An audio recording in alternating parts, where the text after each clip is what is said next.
brothers and sisters. Welcome to episode number 64 in the book of John. Today is "The Truth Shall Set You Free." Well, we're going to ask, from what? You're going to love this answer. So we're going to get there by going towards abiding.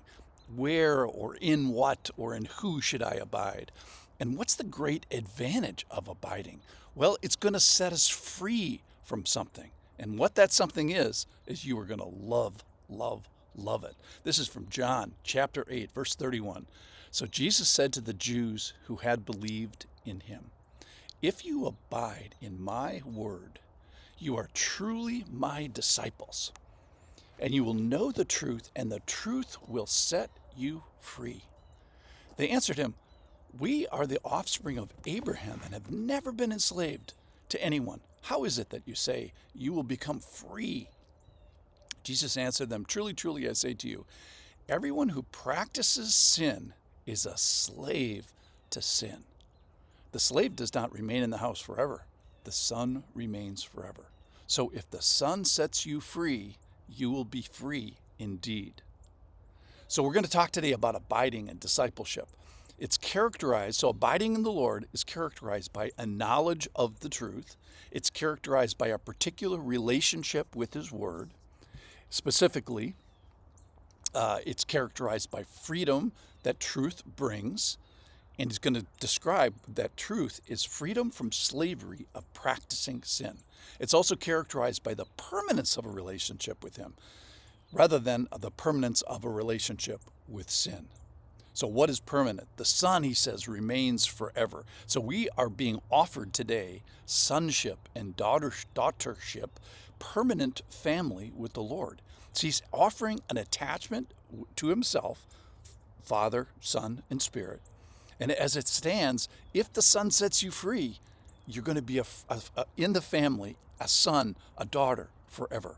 So here's the fun part, the practical part of this. This is the high need part of probably everybody who's listening to hear, is that this relationship, this abiding with the Lord, this permanent relationship to the Lord, is characterized by a Son-powered, S-O-N-powered, release from the practice of sin.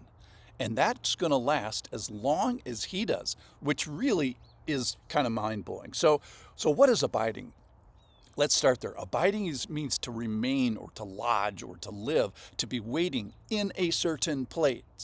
It's not necessarily a Christian word because everybody abides somewhere. So here's the big question for today is, where are you abiding? And Jesus asks elsewhere, or it says elsewhere, it says, "Abide in me," or "Abide in my love." But here he says, "Abide in my word." So to abide in Jesus' word is to abide in historical and documented and authentic expression of him that's in the Bible. And to abide in his word is inseparable from abiding in him. So Christians are characterized by a particular relationship with the word. And you can accurately assess a person's relationship with God by assessing their relationship with the word. So there's this direct, even identical relationship of what you think about God and what you think about his word. So if you cherish God, you're going to cherish his word. Or if you deny and discount or disregard his word, you're going to deny, discount, and deny God. So to treasure God is to treasure his word. And ignorance of the word, perhaps, equals ignorance of God.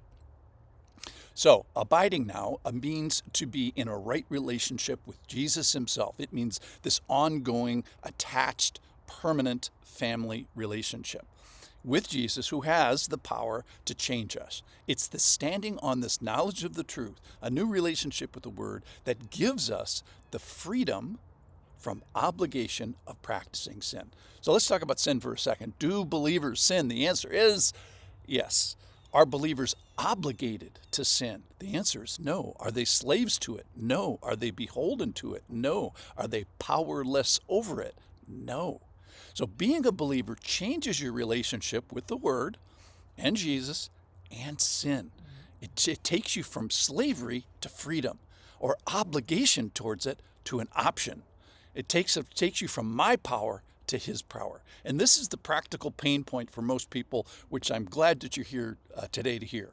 So people are saying, if I could just get out of this habitual sin, from this obligation to practice sin.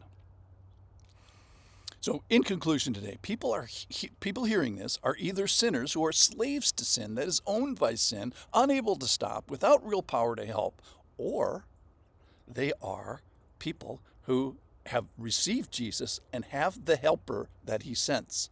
And what is the helper sent for? Well, for help. And what venue? Well, and here's one, in the practical venue of sinful practice, getting out of sinful practice, repeated sinful behaviors. So God isn't mocked. No helper equals no help. So the first call for rescue is to the one who is a helper. So divine help is issued by a divine helper. So we're essentially asking for the person. Secondarily, we're asking for the help. So we're asking for this divine relationship. So before the call for help should be the call to the helper. So we ask the person of God who possesses the power to separate you from the practice of sin. His presence, his person, is the one that breaks the power of sin. So abiding means to stay, lodge, and live in a certain place. And everybody abides somewhere. Here's the question: where are you abiding? And for how long? Wouldn't you like to abide in a place that permanently accesses power over the practice of sin? So today's title is "The Truth Shall Set You Free." But from what? It's for freedom from the obligation of practicing sin. Thanks for listening.